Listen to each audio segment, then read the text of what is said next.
Et bonjour chez les Landais, on se retrouve au salon d'agriculture en direct. Premier Facebook que j'anime d'ailleurs, tiens, c'est la première de l'année. Bon, bonjour Jacques. Bonjour. Tu es qui Jacques?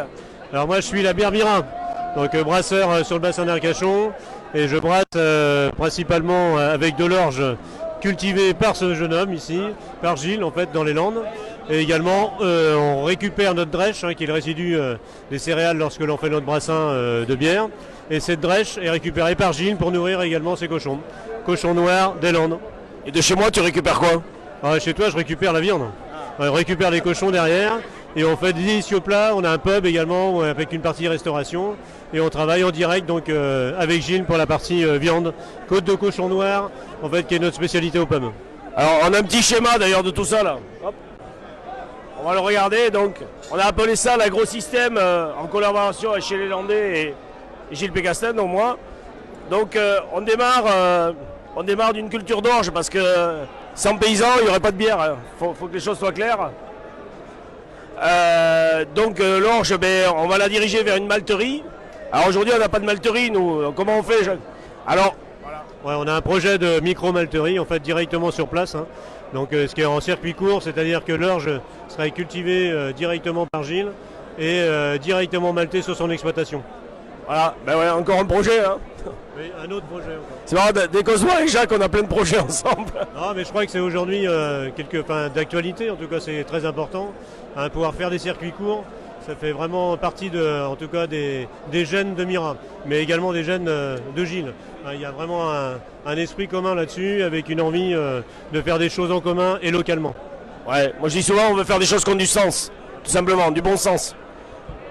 Donc on continue le circuit, donc malterie, on part à la brasserie, évidemment.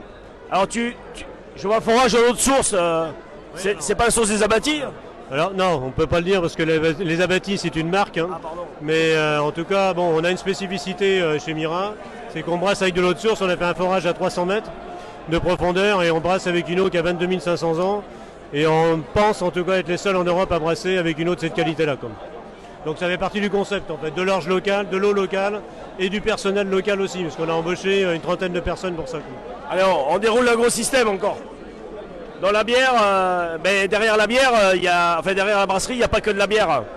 D'un côté, il y a de la bière qu'on va consommer ici. Il y a surtout de la bière qu'on consomme au pub chez Mira, où on peut aussi déguster nos plats. Mais il y a aussi de la drèche, c'est-à-dire qu'il va rester toute la partie solide après fermentation. On appelle ça de la drèche, le tourteau.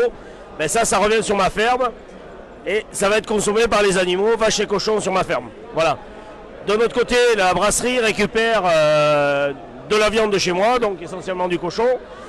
Et de l'autre côté, mes animaux, ils vont fertiliser le sol, tout simplement, parce qu'on va épandre des déjections sur le sol, de manière à refaire pousser de l'orge, de manière à repartir en malterie. On envoie l'orge à la malterie, on va à la brasserie, etc. Et tout ça, c'est un cercle vertueux, tout simplement. On appelle ça un écosystème, un agro-système. Et en fait, on jette rien, tout simplement. Alors dans le cochon, on jette rien, mais dans la bière, non. Dans l'orge non plus, finalement. Alors il y a deux moyens. Alors l'orge brassicole, il faut savoir quand même quelques spécificités. Il faut que ce soit une orge qui soit riche en protéines et c'est des variétés assez adaptées à la production de mou en fait. Voilà. On a besoin de protéines derrière pour faire notre mou et ensuite ces protéines seront transformées derrière par les levures en alcool et également avec un goût spécifique et en CO2 quoi. Donc en tout cas pour nous c'est une expérience très intéressante, très enrichissante que l'on a envie de développer, ne serait-ce qu'avec Gilles d'abord pour démarrer, mais on a également d'autres Landais avec qui on a des projets également importants, dont l'Armagnac, on en parlait tout à l'heure. On a quelques projets parce que Mira va également distiller prochainement et on a l'intention de faire du whisky, mais également de travailler sur une production d'Armagnac ou des vieillissements d'Armagnac avec notre copain Laballe, qui est également présent sur le stand ici. Ouais, on a oublié de dire pâté à la bière aussi.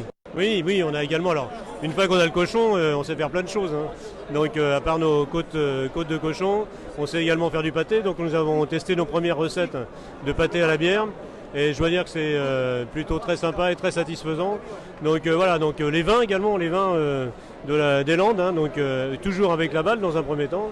Donc voilà, en tout cas, l'objectif c'est le circuit court. Également pour les légumes, on travaille avec des légumes, des producteurs locaux sur les légumes, sur les canards également avec les Landes, sur les foie gras et ainsi de suite. Que des producteurs locaux. Le canard. Ouais, hein Le canard avec Romain. Ouais, le canard avec Romain, enfin voilà. On est une petite équipe, voilà, et on fait des choses que je dirais intelligentes. Quoi. Et alors, je ne sais pas si on peut le dire, Jacques, mais à la limite, ce sera fait. Hein. On a un projet de bière 100% landaise. C'est-à-dire que l'idée, c'est de récupérer l'orge donc landaise sur nos terres. Mais on voudrait remplacer le houblon par des bourgeons de pain. Oui. Voilà. Donc là, ça commence à bourgeonner. On va aller cueillir des bourgeons de pain. On va faire des essais encore cette année. Et on va faire une bière 100% chez les Landais, finalement. Produit dans les Landes. Un peu de houblon quand même. Il restera quand même un peu de houblon dedans quand même. Ouais, on a besoin. Mais en tout cas, le bourgeon de pain, une particularité, c'est que c'est extrêmement puissant. Quoi. Donc on a fait un gin, on a sorti notre gin, on a distillé et on a un gin en fait, et on l'a sorti début décembre. Et dedans, il y a du bourgeon de pain. Et c'est un gin qui est extrêmement parfumé, d'accord, qui a une puissance extraordinaire. À goûter, gin Mira. Ah, ça tombe bien, dans les Landes, il y a des pains. Hein. Ah oui, c'est pour ça. C'est pour ça. Bon, merci Jacques. En tout cas, je précise aussi que Jacques est un grand partenaire pour nous. Moi, on peut parler de la machine aussi là. Oui, on a. Parce que cette année, on est arrivé un peu équipé quand même. On a 3 tanks de 1000 litres tout simplement. Le tank qui est devant fait 1000 litres. Donc on peut le découvrir un petit peu. Voilà. Donc on a un gros tank relié à 6 becs, 6 tireuses tout simplement. Jacques, tu peux nous en parler? Je crois que tu as un brevet là-dessus. Ouais, on a déposé un brevet en fait. C'est un tank de 1000 litres qui est posé sur un socle avec une plateforme dessus avec 6 becs comme tu disais. Et également 2 groupes froids à côté qui permettent de maintenir la bière à 4 degrés en permanence. Donc l'avantage de ça, c'est qu'il n'y a pas de transport de fût. On arrive sur le site, on n'a plus qu'à brancher et on peut tirer 1000 litres de bière comme ça d'un seul coup, sans avoir à changer des fûts. Et évidemment, à partir du moment où on n'a pas, on n'a pas besoin de changer des fûts, on n'a pas non plus toute la perte qui va avec. C'est-à-dire sur des manifestations comme ça, lorsqu'on perce un fût, ça mousse. Lorsqu'on arrive au bout du fût, ça mousse. Et c'est une perte à peu près de 15%. Donc si vous voulez éviter sur les grosses manifestations des pertes entre 10 et 15% sur la bière, faites appel à Mira et vous verrez, on fera ce qu'il faut. Et de la bière avec une origine sur les orges de Landes, des Landes. Et bio, bien sûr. Oui, on a oublié de dire, c'est évidemment de l'orge bio. Bon, en tout cas, ton fût, il est super pratique. Hein. Et simple et efficace, comme chez nous d'ailleurs. Et on n'est pas là pour bricoler quoi. Ouais, en tout cas, je vois que ça marche parce qu'il y a eu combien à peu près hier 800 litres. 800 litres. Et je crois qu'aujourd'hui, on va battre le record. Donc voilà, c'est plutôt une bonne nouvelle. Allez, merci Jacques en tout cas pour tout.